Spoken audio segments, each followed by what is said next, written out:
Hello and welcome to personal finance bulletin money time. मैं हूं आपके साथ मीनू शर्मा और इस बुलेटिन में मैं आपको बताऊंगी आपकी जेब और जिंदगी पर असर डालने वाली पर्सनल फाइनेंस, बिजनेस और पॉलिसी से जुड़ी तमाम बड़ी खबरें। तो चलिए फटाफट शुरू करते हैं इस बुलेटिन में खबरों का सिलसिला।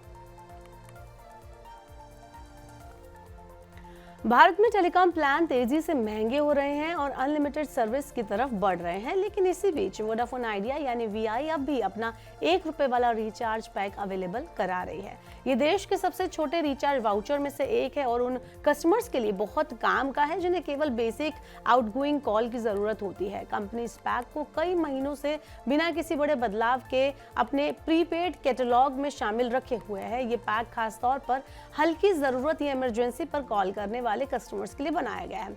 वोडाफोन आइडिया के आधिकारिक टैरिफ के अनुसार ₹1 वाले इस रिचार्ज में बहुत बेसिक लाभ मिलते हैं। इसमें 75 पैसे का टॉक टाइम दिया जाता है और इसके साथ एक local on net night minute जोड़ा जाता है। इस पैक की वैलिडिटी केवल 1 दिन की होती है। इसमें किसी तरह का SMS का लाभ जो है नहीं मिलता, सर्विस वैलिडिटी एक्सटेंशन नहीं मिलता।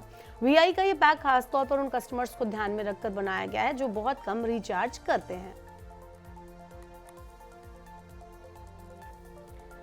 राइड हीलिंग सर्विस में ओला और उबर को कड़ी चुनौती मिलने जा रही है। केंद्र सरकार की पहल पर ड्राइवरों द्वारा बनाई गई सहकारी संस्था ने भारत टैक्सी नाम का नया ऐप लॉन्च किया है।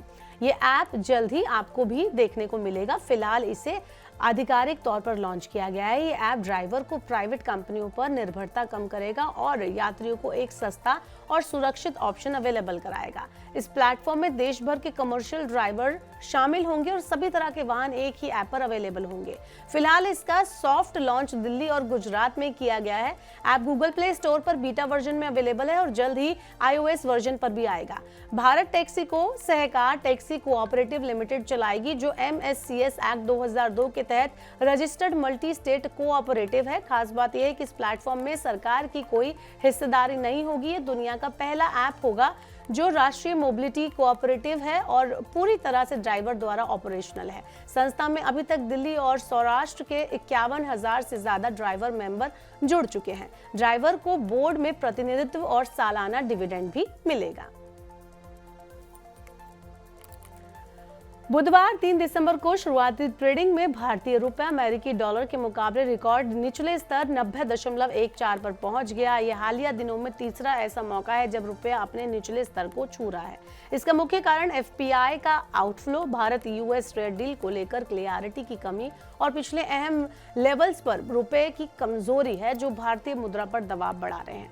आज पहली बार रुपया डॉलर के मुकाबले 90 के पार गया है। जानकार मान रहे हैं कि रुपए पर कई तरह के दबाव काम कर रहे हैं, जिसमें FPI आउटफ्लो और इसके अलावा भारत US ट्रेड डील और इसके अलावा जो पिछले अहम लेवल है उनकी कमजोरी भी शामिल है। भारतीय करेंसी पर दबाव लगातार बढ़ रहा है, जिसके चलते निवेशकों का सेंटीमेंट कमजोर हो रहा है। चलिए बढ़ते हैं शेयर बाजार की तरफ, देखते हैं आज क्या कुछ हाल रहा। तो भारतीय शेयर बाजारों में बुधवार 3 दिसंबर को लगातार चौथे दिन गिरावट देखने को मिली। विदेशी निवेशकों की लगातार बिकवाली और रुपए के रिकॉर्ड निचले स्तर पर पहुंचने से निवेशकों का सेंटीमेंट कमजोर हुआ। सुबह करीब 10:20 पर सेंसेक्स 332.16 अंक यानी कि 0.39% गिरकर 84,806.11 के लेवल पर कारोबार कर रहा था। वहीं निफ्टी 119.50 अंक यानी कि 0.46% गिरकर 25,912.70 के लेवल पर आ गया। BSE मिड कैप और BSE स्मॉल कैप इंडेक्स भी 0.90% तक लुढ़क गए। कमजोरी के बीच IT और बैंकिंग में खरीदारी ने इंडेक्स को थोड़ा स्टेबल किया। Wipro, Hindalco, TCS, ICICI bank और HDFC बैंक टॉप गेनर्स में शामिल रहे और मिलकर दिन की गिरावट को लिमिटेड उन्होंने किया। इसके उलट ऑटो, FMCG, कंज्यूमर ड्यूरेबल और mid cap small cap index में दबाव साफ नजर आया। शेयर बाजार के बाद देखते हैं सोने चांदी का क्या कुछ हाल रहा। तो सोने चांदी की तेजी पर 2 दिसंबर को जहां ब्रेक लग गया था, वहीं 3 दिसंबर को इनकी कीमतों ने दोबारा से यू टर्न मार दिया। आज इनमें तेजी देखने को मिली। मल्टी कमोडिटी एक्सचेंज यानी MCX पर बुधवार को सोने की कीमतें 677 रुपए चढ़कर 1,28,011 रुपए प्रति 10 ग्राम पर पहुंच गई।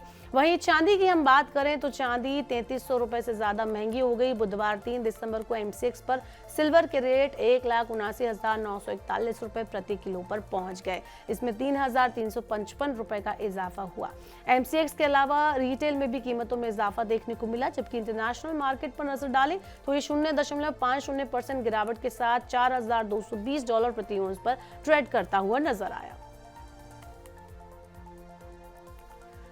सोने की तो बात हमने कर ली, चांदी भी देख लिया। आज क्या कुछ हाल रहा सोने चांदी का, लेकिन अब चलिए चांदी पर थोड़ा सा और डिटेल में बात कर लेते हैं। पिछले कुछ महीनों से चांदी भी तेजी से चमक रही है। यही वजह है कि इसकी कीमतें लगातार नए हाई बना रही है। 3 दिसंबर को, जैसा कि मैं बता चुकी हूँ, कि बुधवार को इसमें पुराने सारे रिकॉर्ड तोड़ते हुए चांदी को हमने देखा और इसने ऑल टाइम हाई बनाया। चांदी 3,126 रुपए की छलांग लगाकर नए रिकॉर्ड 1,84,727 रुपए प्रति किलो के आसपास पहुंच गई है। अब एक्सपर्ट्स क्या कहते हैं उस पर भी नजर डाल लेते हैं। तो एक्सपर्ट्स का कहना है कि अमेरिकी डॉलर के मुकाबले रुपए की ऐतिहासिक गिरावट ने इस रैली को और ज्यादा जोर दिया है। साथ ही चांदी की बढ़ती मांग और त्योहारी सीजन में इसकी जोरदार बिक्री की वजह से भी चांदी की कीमतों में इजाफा रहा है। और इसके अलावा कई दिग्गजों का अनुमान है कि चांदी साल 2026 तक 2 लाख के पार पहुंच सकती है। आने वाले दिनों में चांदी सोने की तरह ही तेजी पकड़ सकती है। तो अगर आप चांदी में निवेश करते हैं, निवेश करने की सोच रहे हैं, तो आप एक बार हाथ आजमा सकते हैं। भारत सरकार ने सभी स्मार्टफोन कंपनियों को अपने फोन में एक सरकारी cyber safety app pre load करने का आदेश दिया था। ये हमने मनी टाइम के पिछले एपिसोड में बताया था कि ये जो ऐप है, भारत सरकार चाहती है कि फोन में पहले से ही इंस्टॉल हो और अपने आप ही उसमें सारा डेटा आ जाए जैसे ही फोन ऑन किया जाए। लेकिन अब एप्पल ने साफ संकेत दिया है कि वो इस निर्देश का पालन नहीं करेगी। आपको बता दें कि भारत सरकार ने एप्पल, सैमसंग, शाओमी सहित सभी प्रमुख स्मार्टफोन निर्माताओं को गोपनीय रूप से निर्देश दिया कि वो अपने नए फोन में संचार साथी नाम का ऐप अनिवार्य यानी कि मैंडेटरी रूप से प्री लोड करें। ये ऐप चोरी हुए मोबाइल फोन को ट्रैक करने, ब्लॉक करने और उसके दुरुपयोग को रोकने के लिए बनाया गया है। ईटी ने अपनी एक रिपोर्ट में यह भी बताया है कि इस मामले को लेकर एप्पल का कहना है कि वो इस फैसले पर अपनी आपत्तियां सीधे सरकार के सामने रखेगी। अब देखना ये होगा कि क्या ये ऐप कुछ स्मार्टफोन में पहले से अपलोड दिखेगा या नहीं। तो फिलहाल के लिए आज के मनी टाइम में इतना ही। वक्त हो गया आपसे विदा लेने का। अब आपसे होगी कल मुलाकात। पर्सनल फाइनेंस से जुड़ी खबरों को पढ़ने, सुनने, उनसे जुड़े खास कार्यक्रमों को देखने के लिए आप मनी 9 के यूट्यूब चैनल को जरूर सब्सक्राइब कर लें। साथ ही आज का हमारा मनी टाइम आपको कैसा लगा, नीचे कमेंट बॉक्स में अपना फीडबैक हमें देना ना भूलें। फिलहाल के लिए इस बुलेटिन में इतना ही। देखते रहिए मनी 9।